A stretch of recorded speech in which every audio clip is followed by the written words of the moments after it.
Соны айтып қояды немерем, апа дейді, мен Алланың арқасында золото алдым. Қалай Алланың арқасында?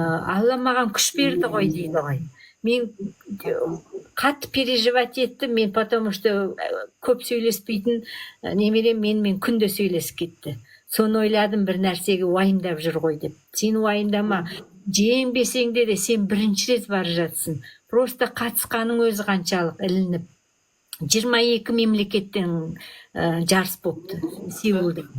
Соның ішінде Қазақстан да барыпты. Международный, Малайзия, жан-жақ Филиппины бәрі барған. Содан алтынна сол уайымдаған сезіп, сен жеңбесең де сен менің арыстанымсың деп сөйлеген. Сонан жеңгеннен кейін звондайды ғой, Алла маған көмектесті деп. Соны Қазақстан туымен түсіпті, соны мен айттым, туды қайдан алдыңдар десем,